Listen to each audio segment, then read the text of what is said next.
السلام علیکم دوستو، کیسے ہیں آپ لوگ؟ امید کرتا ہوں کہ آپ سب خیریت سے ہوں گے۔ جہاں بھی ہوں گے اللہ تعالیٰ آپ کو خوش رکھے، صحت اور لمبی عمر دے، اور کبھی کسی کا محتاج نہ کرے۔ ویلکم ٹو مائی چینل خوفناک کہانیاں ہورر سٹوریز ود وہاب۔ چلتے ہیں آج کی سٹوری کی طرف۔ السلام علیکم، میرا نام مزمل ہے اور آج میں آپ کو اپنے ابو کا ایک اصل واقعہ سنانے جا رہا ہوں جو 1 مہینے پہلے ہوا تھا۔ میرے ابو ایک ٹرک ڈرائیور ہیں اور اکثر کراچی سے کوئٹہ اور دوسرے شہروں تک کا سفر کرتے ہیں۔ ان کا کام ہوتا ہے گاڑیاں ایک جگہ سے دوسری جگہ تک ڈراپ کرنا۔ ایک رات ان کے باس کا فون آیا۔ باس نے کہا ایک امپورٹنٹ شپمنٹ ہے جو کوئٹہ ڈراپ کرنی ہے اور وہ صبح تک لازم ڈراپ کرنی ہے۔ سفر رات کا کرنا ہوگا۔ میرے ابو اس طرح کے سفر کے عادی ہیں تو انہوں نے ہمیشہ کی طرح ہاں کر دی۔ گاڑی کا ڈیزل فل کروایا اور دعا کر کے سفر شروع کر دیا۔ رات کا وقت تھا اور سکھر سے آگے کا سفر تھا جو کہ پہاڑی علاقہ ہے۔ رات میں ہر طرف سناٹا تھا، صرف گاڑی کی انجن کی آواز تھی اور دور دور تک اندھیرا تھا۔ سفر ٹھیک چل رہا تھا۔ میرے ابو اکثر میوزک لگا کر سفر کرتے ہیں۔ سفر ٹھیک چل رہا تھا جب اچانک ان کے ٹرک کا میوزک بند ہو گیا۔ ابو نے سوچا شاید وائر لوز ہو گئی ہوگی یا کوئی الیکٹریکل فالٹ ہوگا۔ اگنور کر کے دوبارہ گانا لگایا اور ٹرک چلاتے رہے۔ تھوڑی دیر بعد انہوں نے دیکھا کہ روڈ کے ایک سائڈ پر ایک عورت کھڑی تھی۔ دوپٹے سے پورا چہرہ ڈھکا ہوا تھا اور وہ کالے کپڑوں میں تھی۔ جب ٹائم دیکھا تو 1 بج رہا تھا۔ ابو نے ٹرک سلو کیا اور پوچھا، آپ یہاں کیا کر رہی ہیں؟ رات کا وقت ہے، اکیلے کیوں ہیں؟ اور وہ شدت بھری آواز میں بولی، بھائی جان مجھے تھوڑا آگے چھوڑ دیجئے، میرا گاؤں وہی ہے، زیادہ دور نہیں، بس 1 سے 1.5 گھنٹے کا سفر ہوگا۔ ابو کو اس کی بات سمجھ آئی۔ اتنا رات کا وقت تھا اور وہ اکیلی تھی، اس لیے انہوں نے کہا ٹھیک ہے، آپ ٹرک کے پیچھے والی سیٹ پر بیٹھ جائیے۔ عورت چپ چاپ سیٹ پر بیٹھ گئی اور ابو نے سفر دوبارہ شروع کر دیا۔ 1 گھنٹہ گزر گیا مگر ابو کو آگے کوئی گاؤں یا آبادی کا پتہ نہیں چلا۔ روڈ خالی تھا اور اندھیرا گھنا ہو گیا تھا۔ تھوڑا ان ایزی ہو کر ابو نے کہا، باجی آپ کا گاؤں اور کتنی دور ہے؟ لیکن جواب نہیں آیا۔ ابو نے دوبارہ پوچھا، باجی سن رہی ہیں نا، آپ کا گاؤں کتنی دور ہے؟ جب پھر بھی کوئی جواب نہیں آیا تو ابو نے ریئر ویو مرر میں ایڈجسٹ کیا تاکہ اس عورت کو دیکھ سکیں۔ جو انہوں نے دیکھا وہ دیکھ کر ان کے رونگٹے کھڑے ہو گئے۔ وہ عورت وہاں نہیں تھی، سیٹ خالی تھی۔ ابو کے ہاتھ پسینے سے بھیگ گئے اور انہوں نے زور سے بریک لگائی۔ گاڑی کی انجن کی آواز سناٹے میں گونج رہی تھی۔ آخر وہ عورت کہاں گئی؟ میں نے اس کے لیے ٹرک روکا ہی نہیں تھا۔ انہوں نے دل ہی دل میں آیت الکرسی پڑھنا شروع کر دی کہ میں نے تو اس عورت کو کہیں اتارا ہی نہیں اور نہ ہی میں نے کہیں ٹرک روکا کہ وہ اتر کے چلی گئی ہو خود۔ ٹرک کو پھر اسٹارٹ کر کے چلانا شروع کیا۔ تبھی انہیں لگا کہ جیسے ٹرک کے بیک کارگو میں کوئی چیز گر رہی ہے۔ انہوں نے سوچا کہ دیکھنا چاہیے۔ سائٹ پر ٹرک روکا اور کارگو چیک کرنے کے لیے اترے۔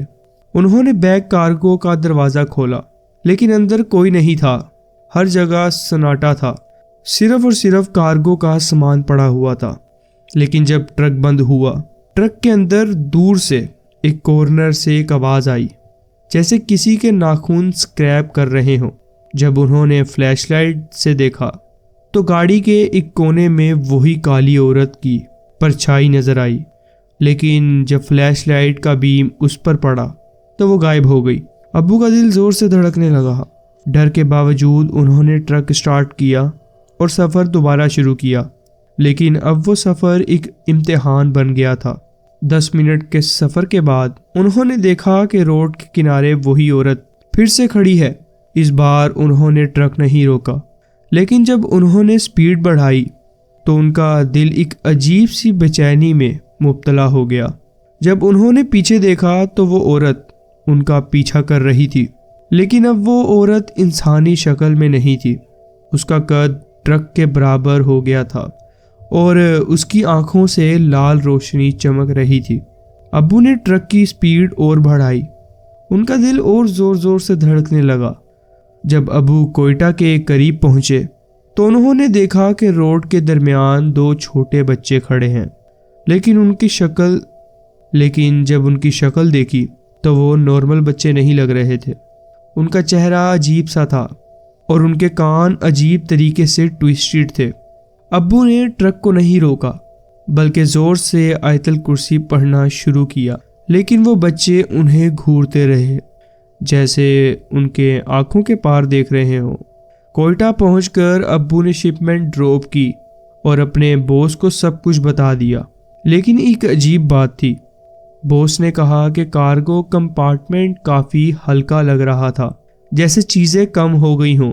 جب ابو ٹرک کے اندر گئے تو انہوں نے دیکھا کہ کارنر میں ایک خالی چادر لپٹی ہوئی تھی جو اپنے آپ غائب ہو گئی۔ ابو نے یہ سفر دوبارہ کبھی نہیں کیا، لیکن انہوں نے مجھے بتایا کہ زندگی میں ایسے کچھ واقعات ہوتے ہیں جو انسان کو ہمیشہ یاد رہتے ہیں۔ دوستو، یہ ہے وہ واقعہ جو میرے ابو کے ساتھ ہوا۔ اگر آپ کو یہ واقعہ پسند آئے تو اپنے دوستوں کے ساتھ ضرور شیئر کریں اور ہمیں اپنا فیڈ بیک دینا نہ بھولیں۔ جی بہت بہت شکریہ، آپ نے یہ کہانی ہمارے ساتھ شیئر کی۔ بڑھتے ہیں اپنی اگلی کہانی کی طرف۔ السلام علیکم، امید کرتا ہوں آپ سب خیریت سے ہوں گے۔ میرا نام گل احمد ہے اور میں KPK کا رہنے والا ہوں، لیکن میری رہائش گجرات سٹی میں ہے۔ میں ایک فیکٹری میں کام کرتا ہوں۔ ہر سال مجھے سردی کے موسم میں 1 مہینے کی چھٹی ملتی ہے۔ چھٹی گزارتے وقت میں اپنے نانا جان کے گھر بھی چلا جاتا ہوں۔ مجھے آپ کی کہانیاں بہت پسند ہیں اور میں آپ کا ریگولر سبسکرائبر ہوں۔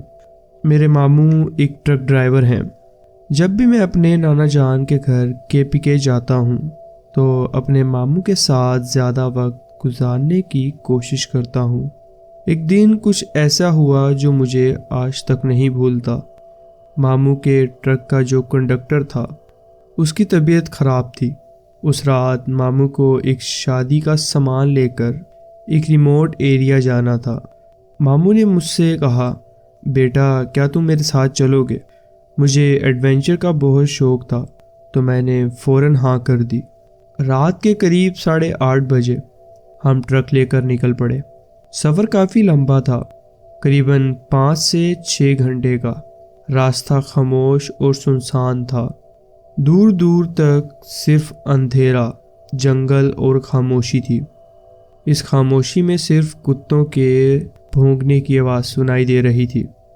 وہاں بھائی اس وقت مجھے ایک عجیب سا ڈر محسوس ہو رہا تھا، جیسے کوئی ہمیں دیکھ رہا ہو۔ رات کے قریب 1 بجے ہم ایک جگہ پہنچے جو بہت سنسان تھی تو اچانک سے ٹرک کا پچھلا ٹائر پنچر ہو گیا۔ ماموں نے کہا، چلو سٹپنی لگاتے ہیں اور جلدی نکلتے ہیں تاکہ اپنی ڈیسٹینیشن پر ٹائم سے پہنچ سکیں۔ ہم دونوں ٹرک سے اتر گئے۔ ماموں جان نے ٹرک سائڈ پر لگایا اور ہم دونوں ٹرک سے اتر گئے۔ میں ٹورچ پکڑے ہوا تھا اور ماموں کے لیے روشنی کر رہا تھا تاکہ وہ جلدی ٹائر تبدیل کریں، لیکن مجھے لگ رہا تھا جیسے کہ جنگل کے اس پار کوئی ہمیں دیکھ رہا ہے۔ ماموں اس بات کو مذاق میں بار بار ٹالی جا رہے تھے، لیکن مجھے اندر سے ایک عجیب سی گھبراہٹ ہو رہی تھی۔ جیسے ہی ہم ٹرک کا ٹائر بدل رہے تھے، جنگل سے عجیب آوازیں آنے لگیں، جیسے کوئی جھاڑیوں کے اندر چل رہا ہو۔ ماموں نے مجھے ٹرک میں بیٹھنے کو کہا۔ میں نے ان سے کہا، ماموں آپ بھی چلیے۔ تبھی ایک تیز آواز کے ساتھ ٹرک کے دوسری سائڈ پر کوئی چیز آ کر ہٹ کی۔ ماموں نے کہا، دیکھو کیا ہے؟ پر مجھے اتنا ڈر لگ رہا تھا کہ میں نے ان سے کہا کہ آپ بھی میرے ساتھ چلیے۔ جب ہم دونوں نے وہاں جا کر دیکھا تو کچھ بھی نہیں تھا۔ جب ماموں نے ٹائر بدل لیا تو ہم ٹرک میں بیٹھ گئے۔ جب ماموں نے ٹرک چلایا تو ایک عجیب مخلوق ہمیں دیکھتے ہوئے ٹرک کے پاس آئی۔ اس کا قد کم سے کم 9 سے 8 فٹ تھا اور اس کی شکل اتنی خوفناک تھی کہ میری جان نکل گئی۔ میں نے اور ماموں نے زور زور سے آیت الکرسی کا وظیفہ شروع کر دیا۔ وہاں بھائی جو بھی مخلوق تھی وہ لگاتار ہمیں گھورتی رہی۔ قریباً آدھے گھنٹے کے بعد سب کچھ خاموش ہو گیا اور اس وقت ٹرک سٹارٹ بھی نہیں ہو رہا تھا، لیکن ماموں نے پھر اللہ کا نام لے کر ٹرک سٹارٹ کر لیا اور اس بار ٹرک چل پڑا۔ ہم وہاں سے سیدھا شادی کا سامان اتارنے چلے گئے۔ اگلے کچھ دن تک مجھے اور ماموں کو تیز بخار رہا۔ جو کچھ وہاں ہوا وہ آج تک نہیں بھولتا۔ یہ میرا واقعہ تھا اور مجھے امید ہے کہ آپ کے ویورز کو پسند آئے گا۔ جزاک اللہ۔ یہ بہت بہت شکریہ گل احمد کہ آپ نے اپنی کہانی ہمارے ساتھ شیئر کی۔ اگر آپ کو یہ کہانی پسند آئی ہو تو ویڈیو کو لائک کریں، چینل کو سبسکرائب کریں اور بیل آئیکن پریس کریں۔ اپنا بہت خیال رکھیں اور دعاؤں میں یاد رکھیے گا۔ اور اگر آپ کے پاس بھی کوئی ایسی سٹوری ہے تو نیچے دیے گئے ڈسکرپشن میں جو ای میل ہے اس پہ سینڈ کریں تاکہ آنے والی ویڈیوز کا وہ حصہ بن سکے۔ اللہ حافظ۔